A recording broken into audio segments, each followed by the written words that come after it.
माँ सरस्वती के चरणों में मेरा सत नमन। प्यारे दोस्तों, हम लोग आदिकाल के 30 प्रश्न हल कर चुके थे और जैसा कि मैंने कहा था इसके तकरीबन 100 प्रश्न तक मैं हल करवाऊंगी। उसके बाद से वापस से हम लोग पढ़ेंगे ताकि हमें अंदाज़ा रहे कि हमारी तैयारी कितनी हुई है और हमें कितना आगे करना है। तो चलिए प्रश्नों की श्रृंखला बढ़ाते हुए आगे चलते हैं।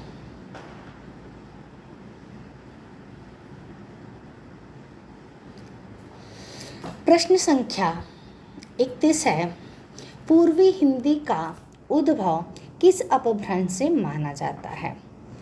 इसके विकल्प हैं अर्धमागधी, मागधी, पैशाची और ब्राचड़।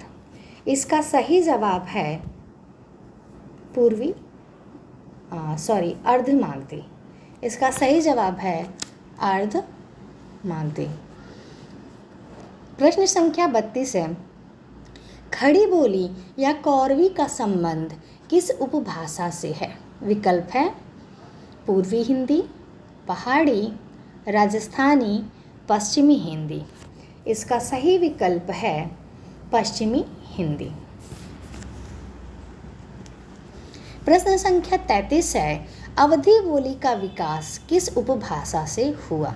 विकल्प पश्चिम हिंदी, पूर्वी हिंदी, बिहारी हिंदी, राजस्थानी हिंदी। इसका सही जवाब है पश्चिमी हिंदी। प्रश्न संख्या 34 आपके सामने है, खड़ी बोली का उद्भव अपभ्रंश के किस रूप में हुआ? विकल्प अर्धमागधी, मागधी, सौरसेनी का उत्तरी रूप ब्राचड़। इसका सही जवाब है सौरसेनी का उत्तरी रूप। प्रश्न संख्या 35 है, हिंदी की कितनी उपभाषाएं हैं? विकल्प 2, 4, 5, 7। ये प्रश्न तो बहुत ही कॉमन है। जी हाँ, इसकी 5 उपभाषाएं हैं।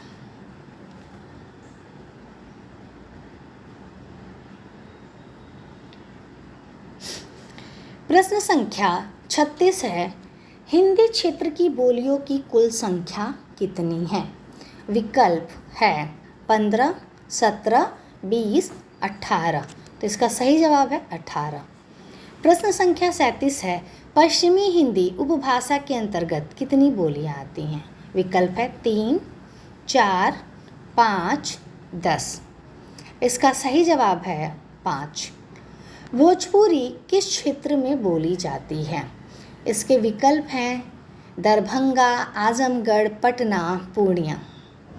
अभी आप ये देख रहे होंगे तो आपको इसमें ज़्यादा ऑप्शन लग रहा होगा कि ये भी सही है, ये भी सही है, लेकिन जब मुख्य रूप से बात होगी, जब इस तरह के ऑप्शन रहेंगे तो आप इस समय चुनाव करेंगे किसका?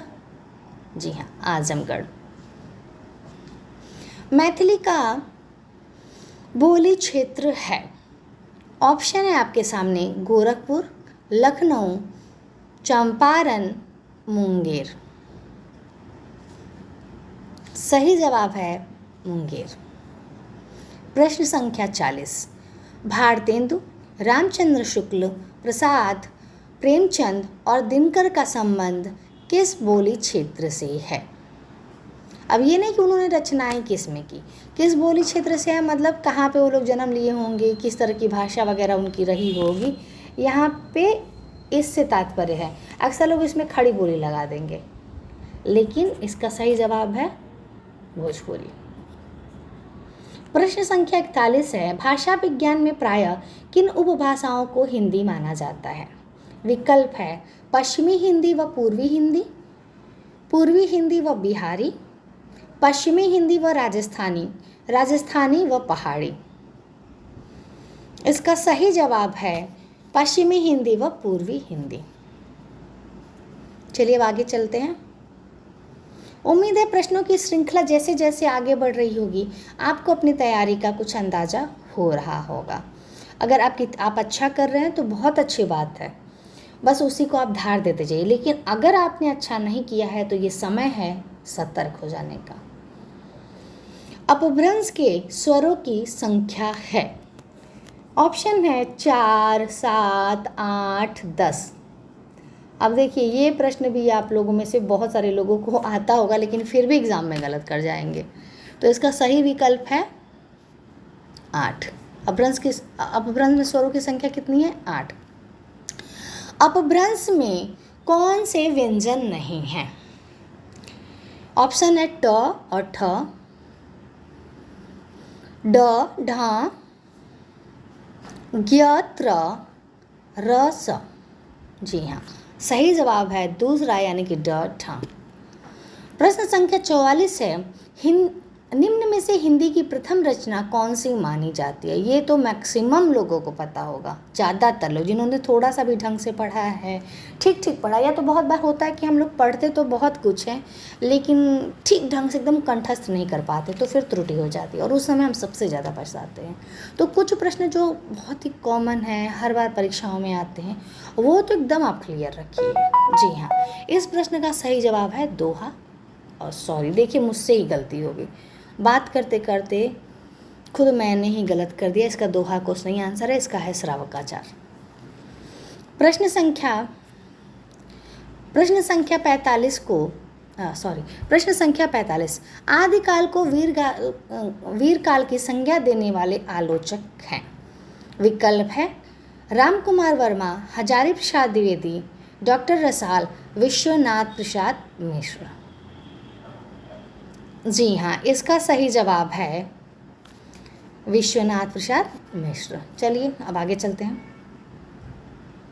प्रश्न संख्या 46 है, हिंदी साहित्य के विभिन्न कालों का काल विभाजन करके नामकरण करने वाले प्रथम इतिहासकार हैं।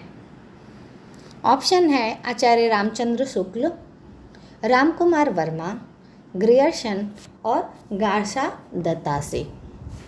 ये प्रश्न भी आप सब में से ज़्यादातर लोगों ने हल किया ही होगा, लेकिन फिर भी गलत हो सकता है। मैं आप लोग को बोल रही थी, मुझसे खुद भी गलत हुआ था अभी। तो इसका सही जवाब है ग्रियर्सन। संदेश रासक खंड काव्य के रचयिता कौन है?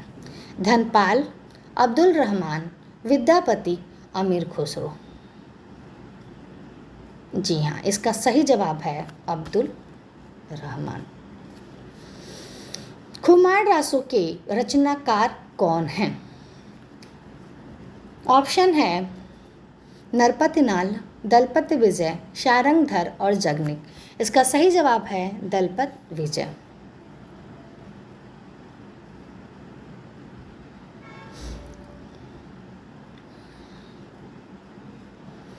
प्रश्न संख्या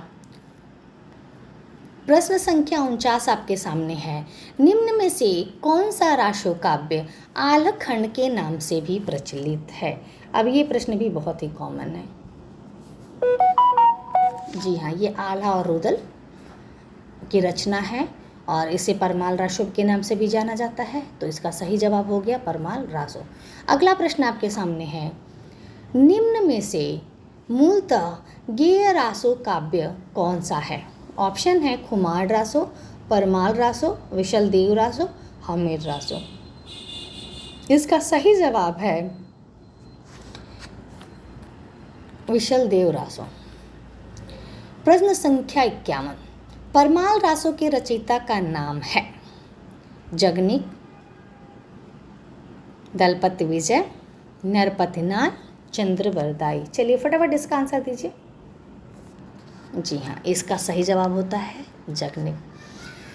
तो प्यारे साहित्य प्रेमियों, इस तरह कुल हमने 51 प्रश्न हल कर लिए हैं। उम्मीद है कि बहुत हद तक आपको अपनी तैयारी का अंदाज़ा लग गया होगा। और जैसा कि मैं बार बार कह रही हूँ, ये समय है चेतंग हो जाने का। इसके पहले रिज़ल्ट में ऐसी गलतियाँ हों, उसके पहले हमें अपने में सुधार ला देना है और मेहनत जोरदार करना है, घबराना नहीं है। क्योंकि कुछ भी नहीं हुआ तो ज्ञान तो होगा आपको। आप अगर पढ़ेंगे तो आपको ज्ञान होगा, और ज्ञान तो कभी बेकार नहीं होता है। तो इसलिए पढ़ते रहिए, खुश रहिए, मस्त रहिए और पढ़ते रहिए। चलिए मिलते हैं फिर अगली वीडियो में। अब इसके कुछ और तकरीबन 50 प्रश्न और मैं कराऊंगी, या उससे 10 प्रश्न ज़्यादा या कम भी हो सकता है, लेकिन 50 प्रश्न मतलब मान के चलिए 100 प्रश्न से ऊपर ही आपको इसका आदिकाल से संबंधित मैं लेके आऊँगी। और वो हल करने के बाद हम लोग फिर क्या करेंगे, मैं आदिकाल को पढ़ा दूँगी, पहले मैं मेरे नोट से पढ़ाने का सोच रही थी, लेकिन मुझे लगता है मैं सरस्वती पांडे, गोविंद पांडे की पुस्तक से पढ़ाऊँगी, क्योंकि हम सब उससे कहीं ना कहीं परिचित हैं। एक बार उससे आप लोगों को क्लियर होता जाएगा। फिर मैंने मेरे नोट्स बनाए कुछ पुस्तकों के मिला के, उससे भी पढ़ाऊँगी। ठीक है, धन्यवाद, बाय बाय, टेक केयर।